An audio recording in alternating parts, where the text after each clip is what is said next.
আসসালামু আলাইকুম।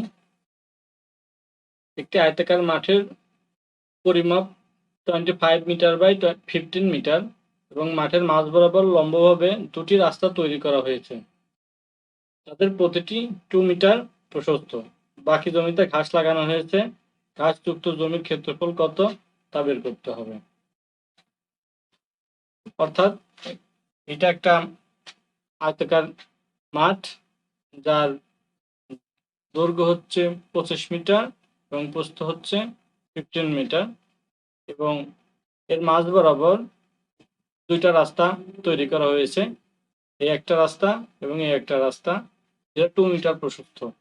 তাহলে এই যে এই অঞ্চলটা আছে, এই অঞ্চলের ঘাস লাগানো হয়েছে এবং এই ঘাস লাগানো জমির ক্ষেত্রফল কত তা বের করতে হবে। এর জন্য আমাদেরকে প্রথমে সমস্ত মাঠের ক্ষেত্রফল বের করতে হবে এবং মাঠের ক্ষেত্রফল থেকে যদি আমরা এই রাস্তার ক্ষেত্রফল বাদ দিই, তাহলেই এই ঘাসযুক্ত জমির ক্ষেত্রফল পাবো। তো তো আয়তাকার মাঠের ক্ষেত্রফল হবে তাহলে এই দৈর্ঘ্য গুণ প্রস্থ, অর্থাৎ এই 15 গুণ 25, একে আমরা যদি ক্যালকুলেশন করি তাহলে পাবো হচ্ছে 375 বর্গ মিটার। এবং রাস্তার ক্ষেত্রফল হবে, এই রাস্তাকে যদি আমরা আলাদাভাবে নিয়ে আসি তাহলে এরকম পাবো, আবার এই রাস্তাটাকে যদি আমরা আলাদাভাবে এরকম নিয়ে আসি তাহলে এরকম পাবো।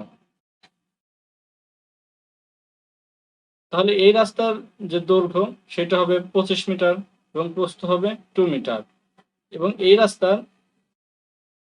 রাস্তার হচ্ছে দৈর্ঘ্য হবে 15 মিটার এবং প্রস্থ হবে 2 মিটার। অর্থাৎ তাহলে আমরা রাস্তার ক্ষেত্রফল পাবো। কিন্তু এই রাস্তার এবং এই রাস্তার মাঝে যে একটা অঞ্চল আছে, এই অঞ্চলটা তো কমন, এই রাস্তার মধ্যেও পড়ে আবার এই রাস্তার মধ্যেও পড়ে, অর্থাৎ দুইবার চলে আসে। কিন্তু আমরা রাস্তার ক্ষেত্রফল ক্যালকুলেশনের সময় তো এই যে কমন অঞ্চল, এটা তো দুইবার নেওয়া যাবে না, একবার নিতে হবে।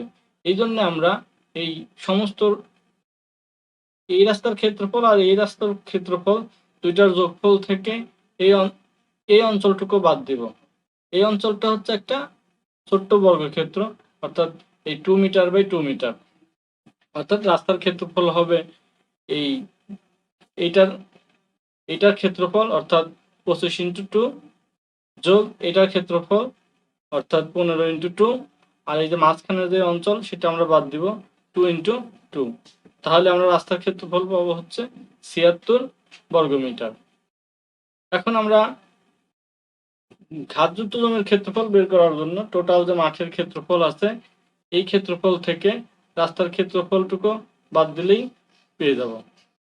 অর্থাৎ 375 থেকে যদি আমরা 76 বর্গ মিটার বাদ দিই তাহলে এই যে 299 যে বর্গ মিটার পাবো, এই 299টাই হচ্ছে আমাদের ঘাসযুক্ত জমির ক্ষেত্রফল। এটাই অ্যান্সার। ধন্যবাদ সবাইকে।